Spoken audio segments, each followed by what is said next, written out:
Hey, ladies, welcome to Unpacking Mama's Bag, the podcast where we unzip the chaos, shake out the crumbs, laugh at the crazy, and pray through the rest.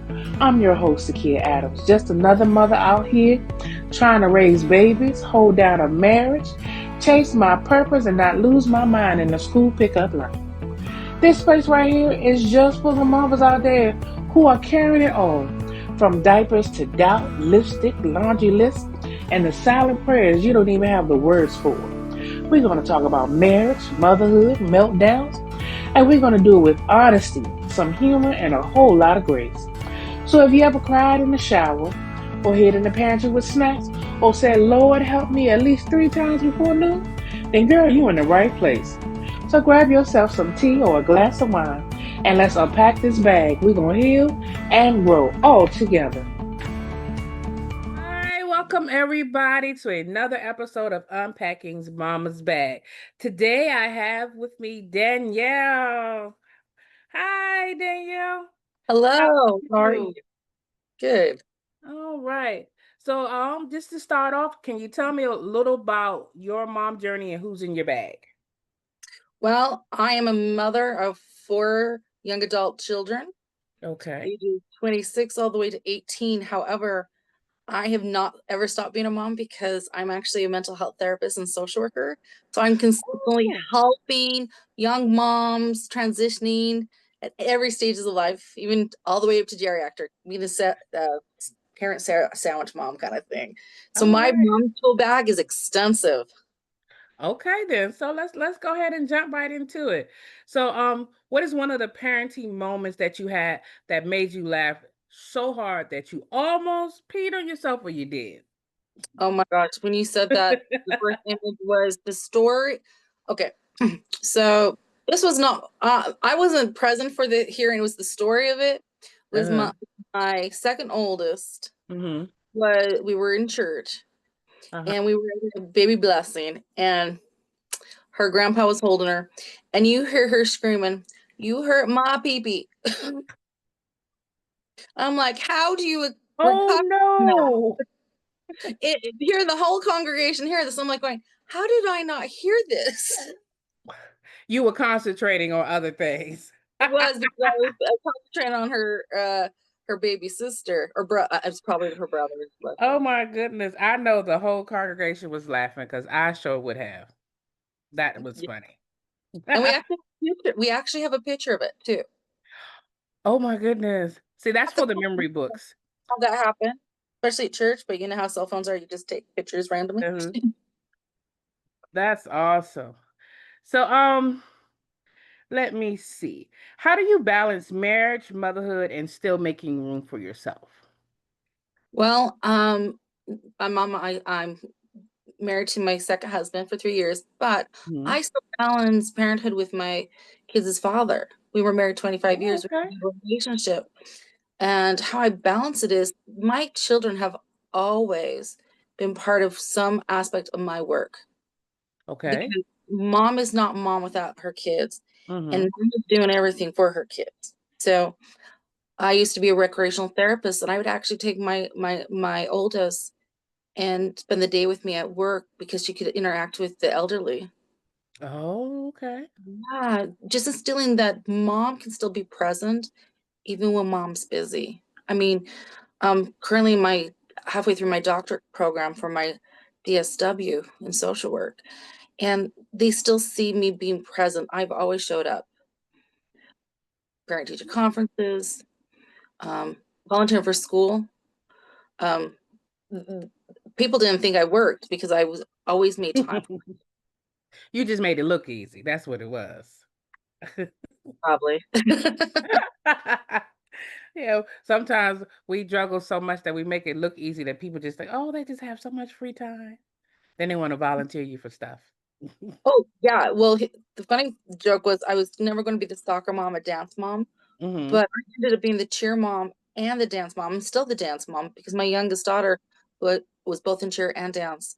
Wow. I still take her to her dance competitions. She now is the dance coaches. And I was not that person that was that cheerleader. I would be there, I'd be at the meetings, but they're like, where's your mom? She's always there. You just don't see her. Oh, okay. All right. So, let me. You said you work in mental health and you deal with a lot of young moms and you have some older daughters as well. What is something that you wish more moms talked about openly at a young age that you can instill in these young women that you're encountering now? Okay, this was the best advice I ever received, and this before I was a mom, and it seemed to Mm. help.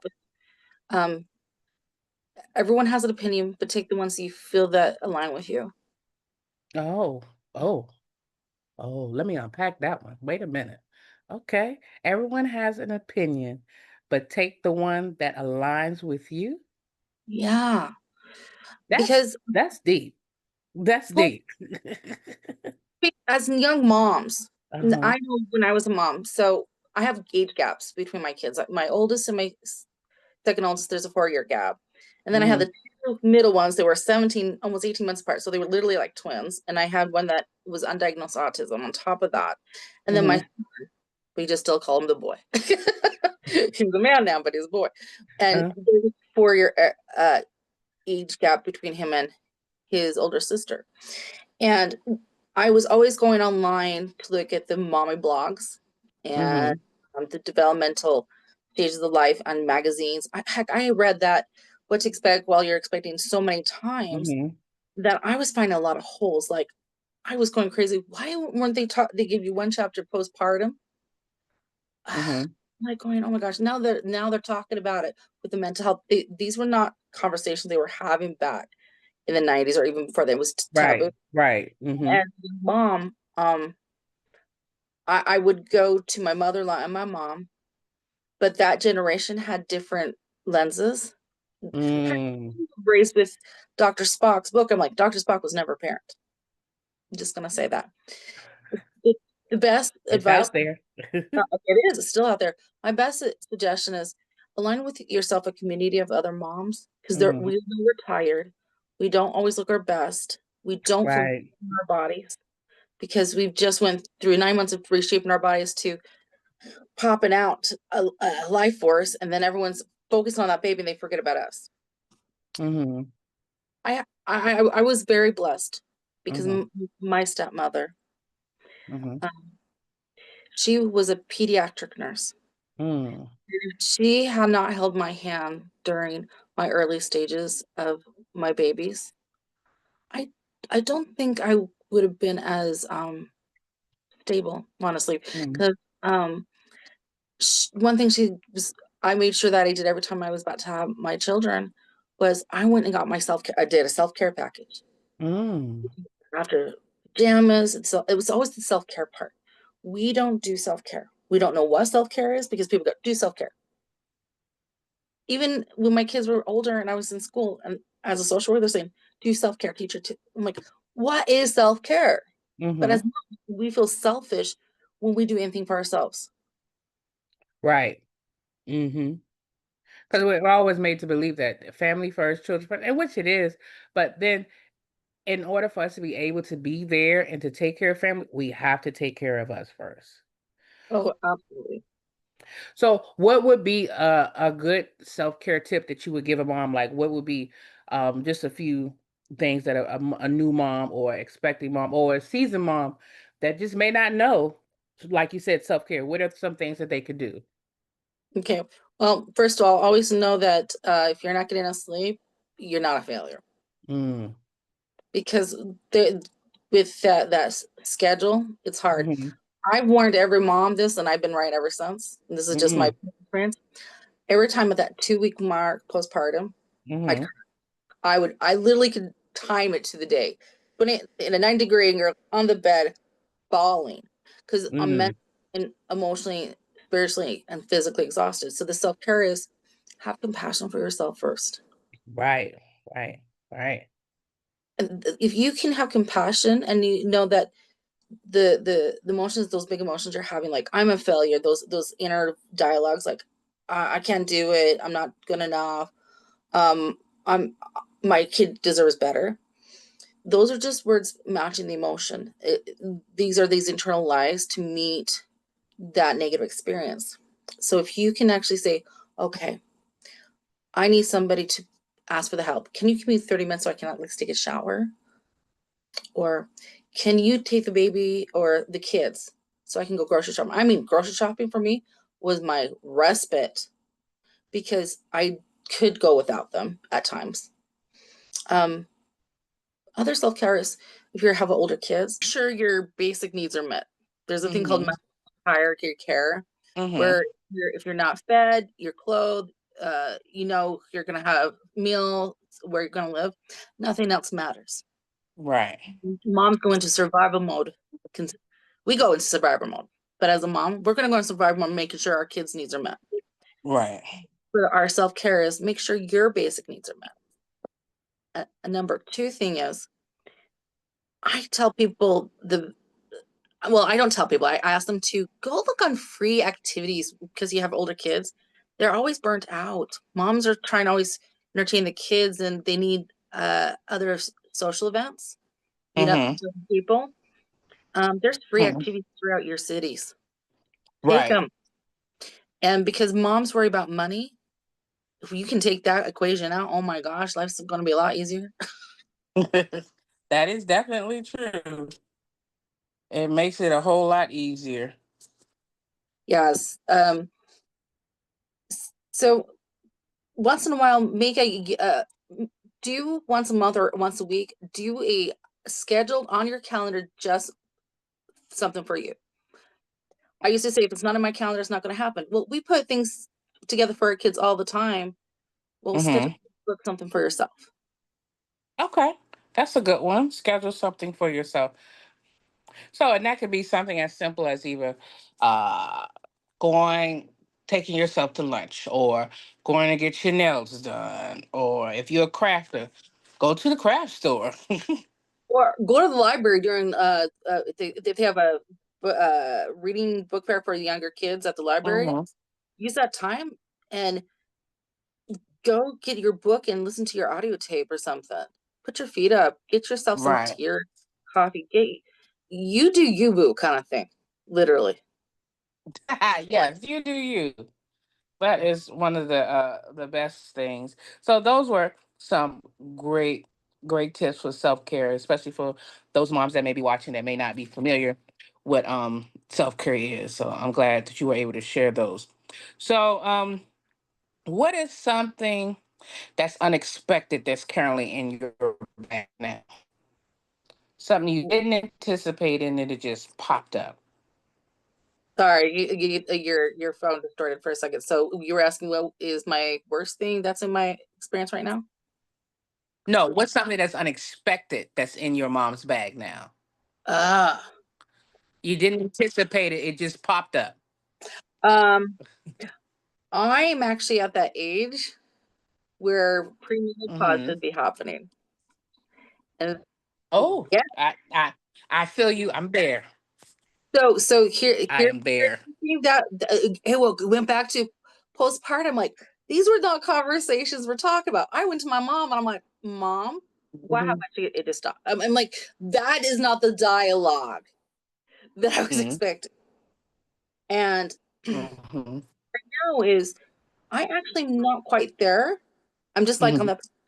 So I could actually still have another kid. Oh, no, Yeah, I got my fix. I'm good. I know. Everyone, so because, and that this is the thing. But it's not that I want to start over or anything. Hmm. I'm in a life where I'm in a better place.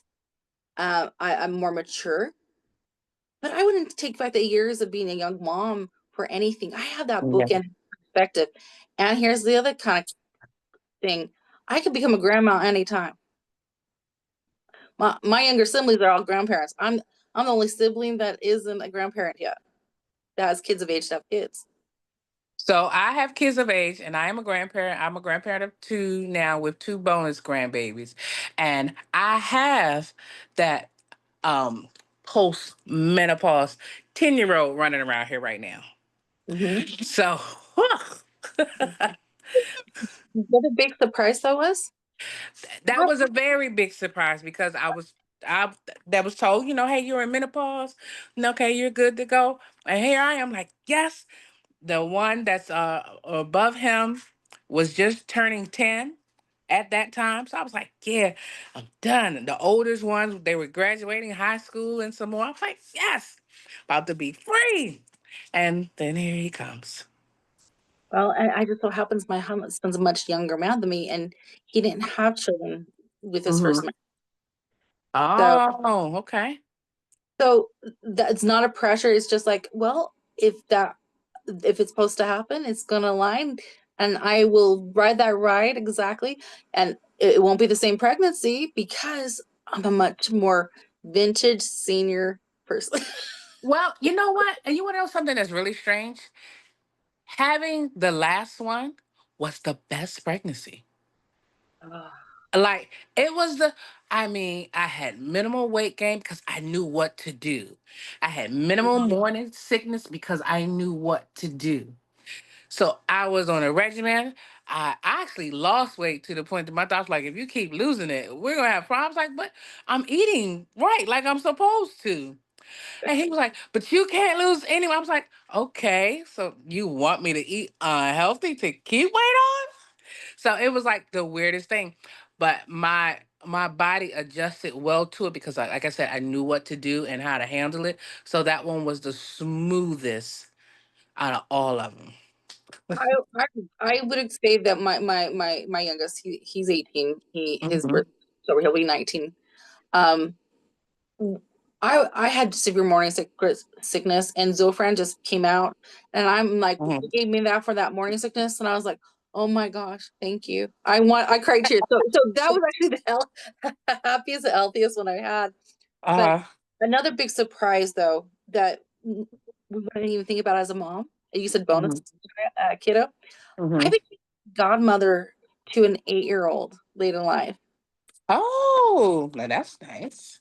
Yes. So I am a godmother, Hmm. and my husband is getting to is learning how to do things backwards, being a stepdad, um, be uh, being a godparent, just these things. I go, enjoy it because you at least have my life experience to help you guide you how to kind of show up for things and being a godparent is like, I think, as close as I'm going to get to being a grandparent with feeling, because you can spoil the crap out of them and they get to go back home. That's the best part. That is the best part. I have 4 godbabies, so I definitely understand that. So let me ask you a question. If your kids were to write a Yelp review about you, what would they say? Oh, my oldest would actually say that it's funny she became a therapist. Oh. You start people like going, I'm not going to change her opinion on it. That's not. Mhm. She actually had a really good upbringing. I mean, she had a lot of support Mhm. systems and families and stuff. But because it's her lens, that's her Mhm. perspective. But my Right. other kid, I can tell you straight up, they're like, mom's the best. Mom shows up for me all the time. I couldn't have done Mhm. this without you, mom. I mean, uh, I don't know how you do it, kind of thing. Mhm. But I Mhm. consider her my oldest because she's my first. I was just a kid having you. Mhm. Well, yeah, and those would be the ones that would really tell you the truth. You So, know what? I love her for being honest with. I go, well, I go, I hope that I am. If that's how you feel, that's okay. I mhm. hope that I'm a better mom now for you, so I can be Mhm. the mom you need me right now because I've learned from that. So, with that being said, what would be the one lesson that you would want your kids to carry on into their stage when they stop parenting? The one lesson you taught them. The one lesson, um, gosh, you're gonna always love them even when you hate them.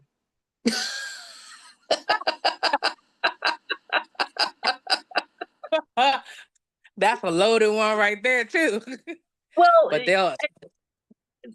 I actually, one of the best things I learned from their grandmother, my former Mhm. mother-in-law, was, and she learned this at young as a parent too. Found Mhm. out, say something positive to your kids every day. And if you can't think of something, just say they breathe well. And I tell even my clients this because we don't breathe well as people. So if you're telling them you're breathing well, then that's a good thing. I really overthought that one. Wait a But minute. So you just say, "Hey, you're breathing well today. Thank you." yeah, That just and that they're like, that "Why?" is funny. Because if you're breathing well, then you know that you're thriving, you're alive, something's happening, you're Hmm. here. Because we forget that breathing is part of being present. We forget to breathe. We shall breathe, but we're breathing. So you know what? When I go to work on Monday, there's a couple of folks. I just want to, you know what? You're breathing well today, and they're just not going to know nothing unless until they watch this podcast. They're not going to know who we're talking about. But And that, I that can just that's a good one. imagine. That was really helpful. Can you imagine like somebody just, you're breathing well today? Exactly. See your face right there. That's the face you gotta get. Oh my goodness. You know, Oh, that is cute. I laughing. like that. The other thing is the laughing part. As a parent, Uh-huh. Uh-huh. you put your laugh. I had to look for a childhood picture of mine yesterday, and I went to my mom's. Mm-hmm. And all these old pictures of me, even as a toddler, as a baby. And I Mm-hmm. keep laughing here. My father passed away last September, so it's almost been a year. But one of his favorite stories Oh. was that me and my sister, we took the baby powder and we just plumed baby powder throughout the room. And I remember this as a kid because I have a very vivid memory, and it looked like snow. Uh-huh.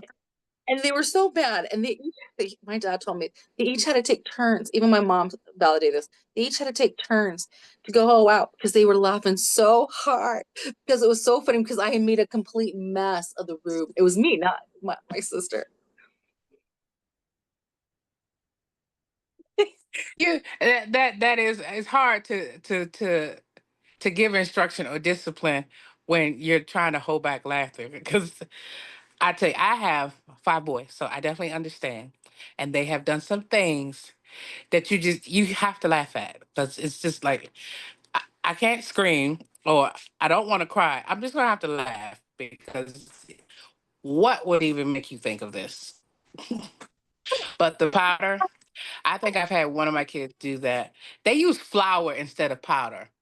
And it was all over the kitchen, in the cabinets, under the cabinets, inside the cabinets. I I don't know what they were doing. All over them, dog, everything. I was like, And that's just what we're gonna do. I laugh at the stories my mom said about my brothers taking hamburger meat and throw it at the garage. That poor garage had the meat stains on it till my mom replaced it like only 10 years ago. She lived in this house for like Oh my goodness. this house she built when I was 48 years. And Hmm. my favorite was back in the day when what rain gutters would run thick. My brothers took my mom's vitamin pads and floated them down the the curb as boats.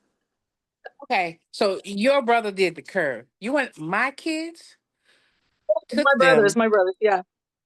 stuck them all over each other, and came and said, "Mom, look, we have stickers." You know when you just buy your brand new pack, and you just use one, you put it. You think it's safe, and I come, and they got them all, and I'm like, "Do you know how much these cost?" They said, "But mommy, we use your stickers." They- That's the you. I think I looked and I walked away. I went to the dad. You go get him. I can't right now. Just go get him. I'm gonna go sit down. Yeah. Because of course the reason why I had him, I was going through my little, and it was the very first day too. That's like the worst day.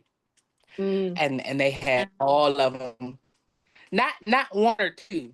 They used half the bag, and they had it like they armored themselves in maxi pads. Now these are super and long. So I Oh was, no. yeah.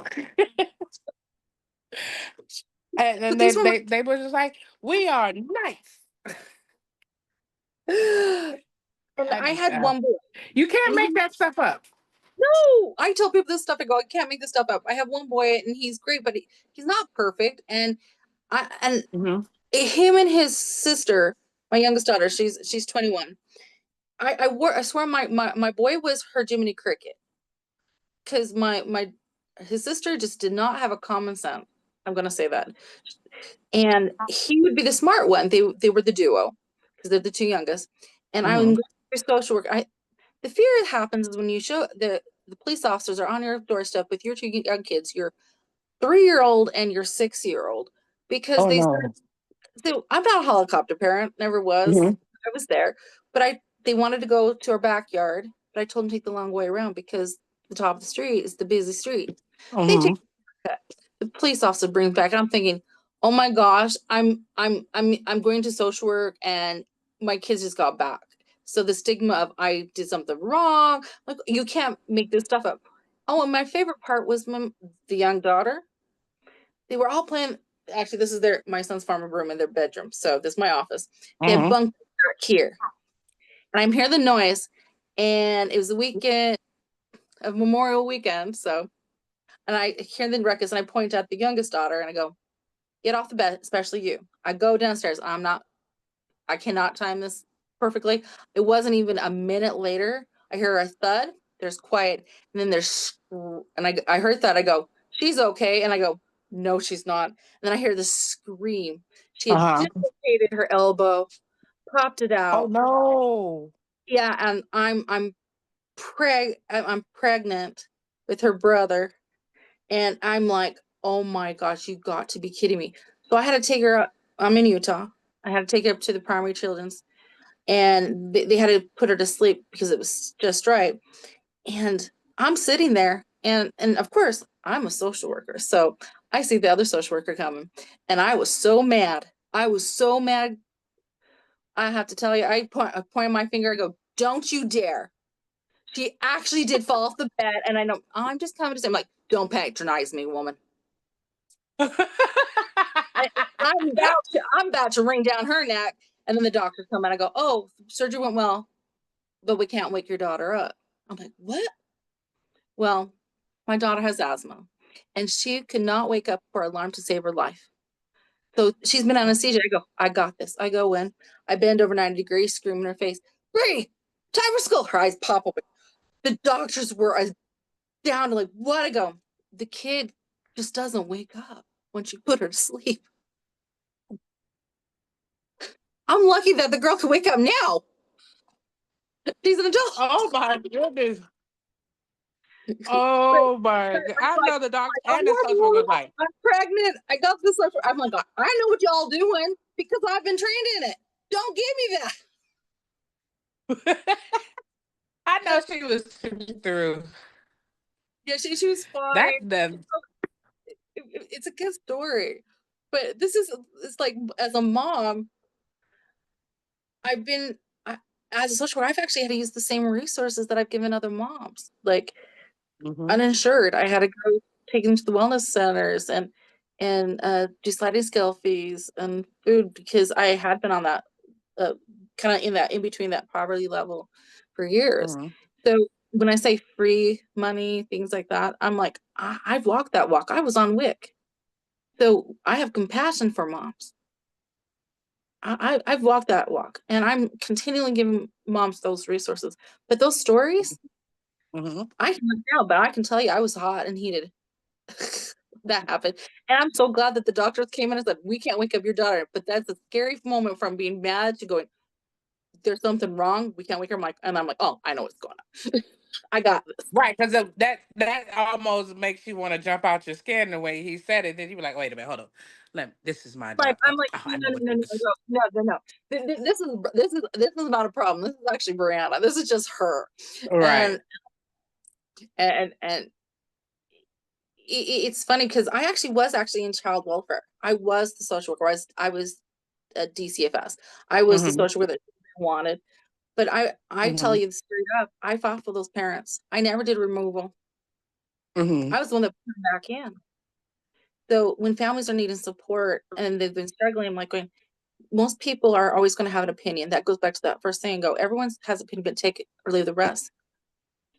Just because I was the Mm. social worker coming into your home, Mm-hmm. you have an expectation. I'm like, going, that's just my lens.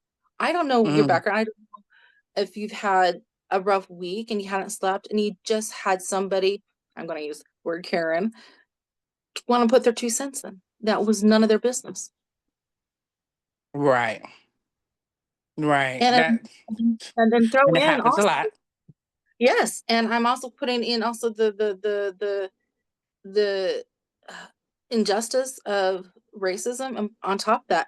Just because I'm Mm-hmm. a cis female white woman, a Caucasian woman, does not mean I know anything better than anybody else. Right. Right. Just because society of colonialism said I said I should be, Mm. not make me right. But as a parent, Right. you are the right one. You trust your instincts too. That's the other thing. As parents, trust your instincts. Mm. So that's a good point. So what would you tell a woman that may be experiencing like a hardship like that now, or going through a tough spot? How would you encourage them right now? You know, just being present for them.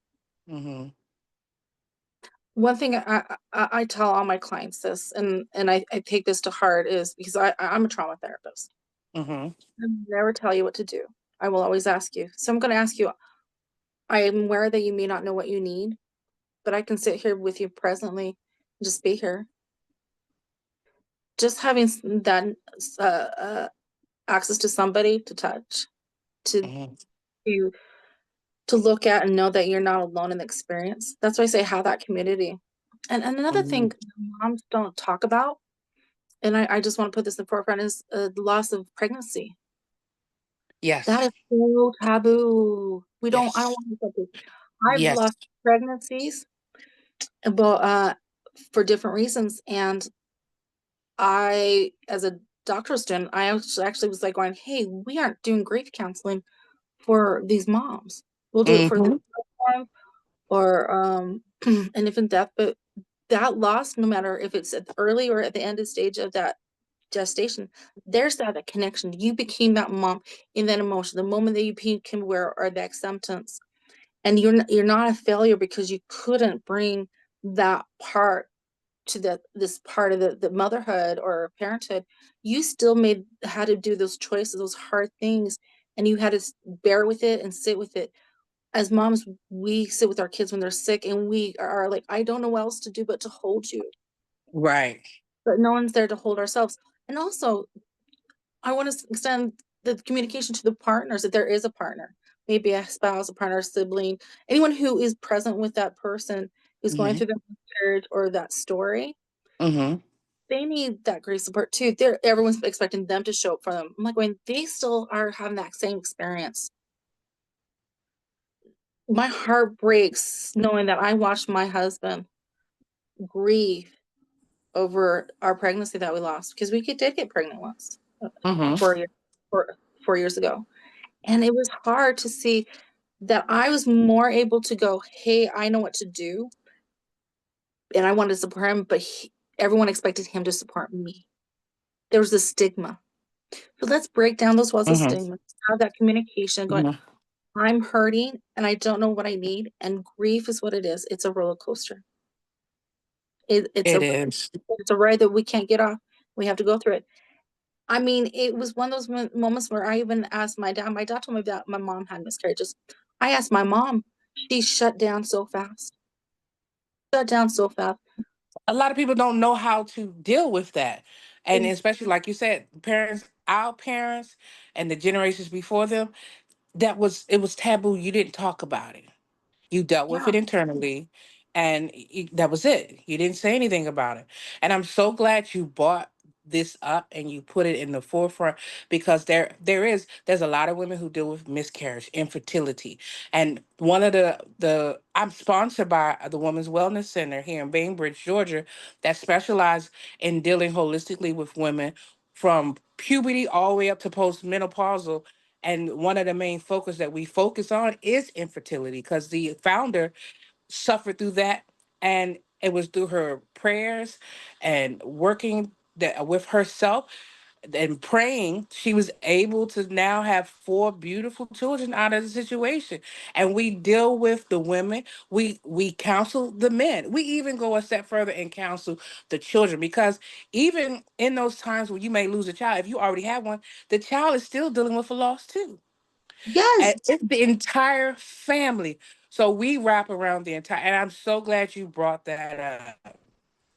because when you're dealing with any individual, they say the client. I'm going to say the client. It's not the primary person that you're Hmm. looking at. The family is the client. If one person Yes, who is supports in them? pain, it fix the whole ecosystem, and we need to Yes. give support. And we need to more talk about it. That goes back to the self-care, because we are still one of our small, we are the caregivers. Mm-hmm. Caregivers burn out even at end of life. Care for our aging parents, let's say, Mm-hmm. the, and your child taken care of, you will burn out. The statistics show that you will die before the person you're taking care of. And how about Mm. parents, or lifelong parents of special needs? Let's talk about that. Yes.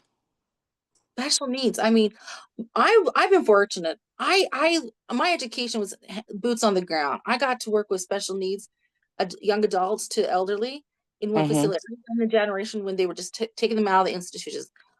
I look young. I'm older than I look. We look good, so there we go. I remember when I would go when I was a little girl, I'd go in the care facilities. I'd see them still, the elderly strapped up to the railing to keep them. I mean, the restrictions. Oh my gosh, time has changed. I am so glad, but we still Mm. have problems. But we have families who have children who are adults, and they have the physical and mental capacity of a 2-year-old, and they're going to be lifelong needing support. Or how about advanced autism, but because of certain barriers, they don't get access to uh, benefits that other people don't. So what is a parent Mm-hmm. supposed to do? Freaking out. I'm like, I, I'm going to have to take care of this kid out the rest of my life. They don't mind it, but there gets to a point where their bodies do break down and they need the caregiver. Now we have Mm-hmm. the child and the parents who need all the care. So who's helping support them? What are the resources? We need to actually have more conversation and dialogue around it. Mm. Yeah, that is absolutely true. That's absolutely, and I've worked in special education for over the last 13 years, so I definitely understand it. Being coming from the school system and seeing how they're treated, and a lot of people, I'm going to say it's a lack of education around it, because they don't know how to help, they don't know what to do. And that's the problem that we're facing. If people can show more compassion and more grace, give them the same grace that you would want, things will go so much smoother, because they can't help that their mind can only function as a 2-year-old, but they Wow. may be the size of a 27-year-old. That's Yeah, still a child, you right. know? And we want to talk about, maybe we're dealing with a child that had a accident, and I'm saying it could be a car accident, Yes, just exactly. and then we have some brain injury that Mm-hmm. I I had worked with a young, been a couple years, but at the time she was 16. She was in this massive car accident, and she started coming to me because she was still not regulating well, as far as emotional regulation. She had PTSD and things like that, but she Mm-hmm. was functioning better than most people expected. In fact, she survived, and she'd been on the news. Everybody keeps showing up for her, and she goes, she just got tired of being this totem of her story. Mm. So also as parents, we also need to kind of take out the label, Mm-hmm. because we are creating these core uh values that we've taken to adulthood. I mean, um one of the things as adults we can say, I remember when well, I can't stand cockroaches because A, B, and C, or I can't do this because grandpa told me A, B, and C. It's like, because we internalize it, we only take that reference because that's our starting point from something. And it goes back to Erickson's stages of life. If we don't learn these certain milestones during the things, we'll tend to repeat it. I always say, look at midlife crisis. That's a good showing of Erik Erickson's stages of life, because you go back to trying to be 20 years old, Yes, but those core values, be careful how you label things. exactly. And everything doesn't need to be labeled. Like, why are we labeling stuff? Just let it be. Let it be. I Oh mean, my goodness. most people don't understand. And this is good. This is going to give you a context for a good example. Okay. Mhm. In the definite, in the sentencing, I'm making this up. Mhm. Marvin, who is blind, played basketball. Okay. That's the first word. Marvin played basketball. He just happens to Mhm. be blind. What's the difference? Well, the first one, you're thinking he's just blind, and then you don't pay attention to everything else. Oh, he's blind. Oh my gosh. And he plays basketball? No, Marvin plays basketball and he's blind. And So it many gives you two people, different emotions. The first one you'd be like, oh, the next one you'd be like, wow, how? So it's like it's you wow, that's a good example. That's a great example. And then in that little moment, people just don't realize the way you just change that same sentence around can mean a whole difference to another person. and then it goes back to, so using this as a stepping stone back to moms, when Mm-hmm. we dysregulated ourselves, when we're mad and we just can't handle it anymore, Mm-hmm.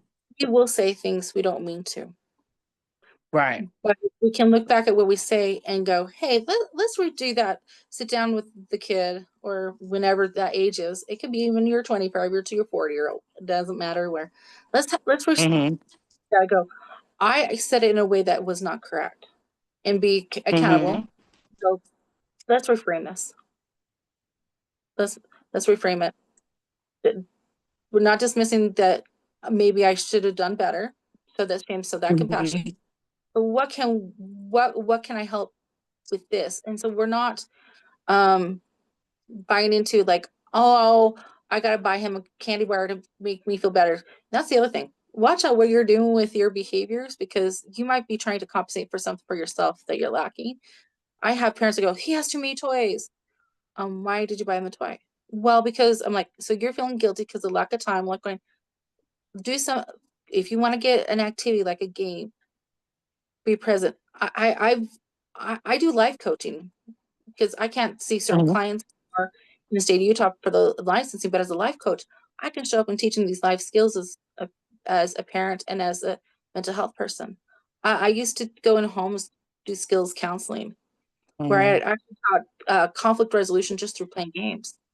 If you want your teenager to talk to you, sit down and do something parallel with them with a game. Engage. When you start playing, people start talking. It's kind of like driving. It's almost like this funny, you're held hostage in the car, but you're Mm-hmm. present there and you're doing that bilateral scanning, because we're processing and thinking. So have some compassion where you're at. And if you have to go back to it, ask what the other person, what they saw from it, and go, okay, let's Mm-hmm. reframe what we can do with it. And and that's absolutely true. I'm myself am a life coach, and so I had to really now, like I said, I have the new 10-year-old, which is my post menopause baby. So I had to come up with a different parenting style for him, because the way I did for his oldest son doesn't work. So, like for him, when I need to have a real deep conversation, I pull out a coloring sheet and crayons, and we sit down. And we start coloring. And in that coloring, I started asking questions. And then what I'll do is I'll be like, well, you know what? This is the problem that I'm having. How can I fix this? What can we do to fix this? And now he's thinking, not knowing that I'm trying to first correct the behavior, but first I have to identify where it came from, what the The problem is. root. So now I'm like, okay, so to get to the root, I now have to engage him. But if I go directly head on with him, he's gonna shut down. Mm-hmm. So now I figured out, if I'm in coloring, there's no pressure there. I'm not. no direct eye contact. I'm not. He doesn't feel like, oh my goodness, I'm in so much trouble. No, we're just having conversation and we're coloring. Yeah. And the that relationship, once I started doing it and I realized that where he was, it has improved. Like this 10-year-old has done like almost a 360. And I'm like, okay. So now I see how I gotta approach you. So his brothers are looking like, you didn't do that with us. Do you want to color now? Do you need a hug?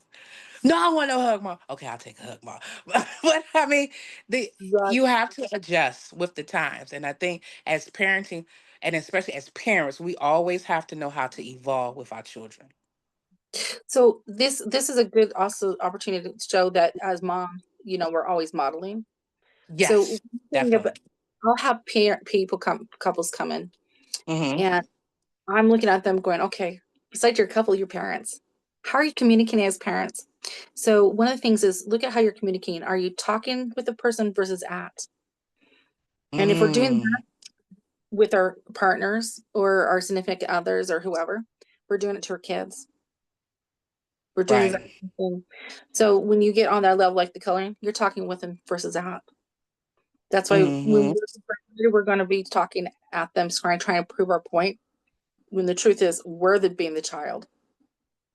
We're Mm-hmm. having big, and that's where parents are like going, I can't handle it. I'm like going, I've had parents come in and they're like, they're doing this, and I looked at them and I'm like, I've actually had turned to parents and go, I'm not taking this kid because there's nothing wrong with him.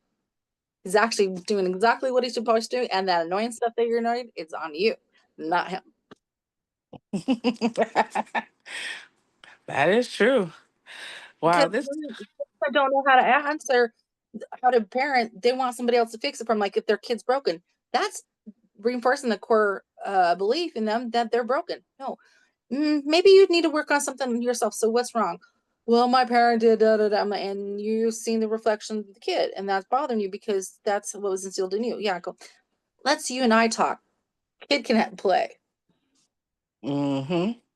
And that I see that a lot as well. So it's just like it's almost deprogramming to reprogram. Absolutely. But we do it in a way that with a Mm-hmm. permission slip.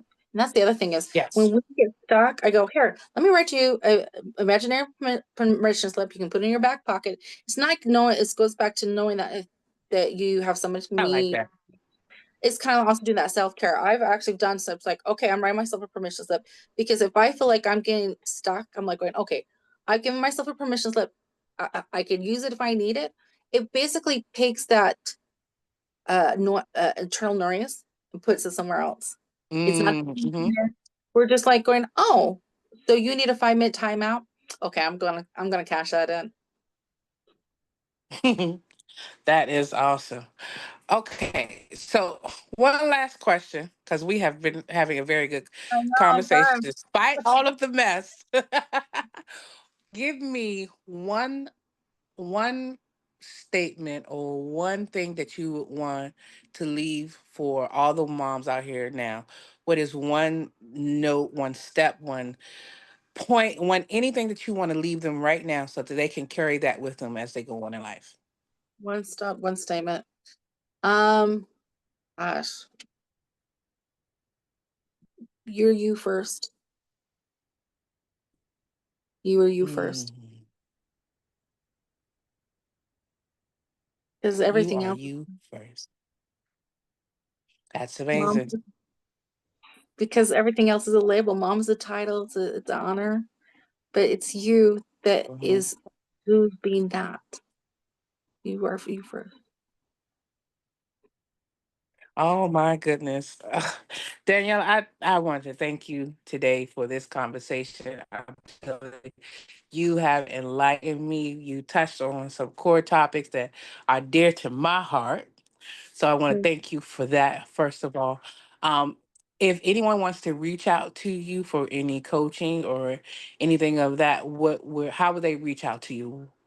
How would they get in contact? Absolutely. There's a couple ways, but I'm the owner and founder of Willow Medela Wellness LLC. Medela spelled Medela. So you do Mhm. www.willowmedela.com. You'll come in. Do the www, make sure it's a lock link because it secures your internet. That's the other thing. But you can also get hold of me through danniworthen.com, DANNIWORTHEN, Yahoo or Gmail, with the Danny Worthen Okay. as well. Yeah.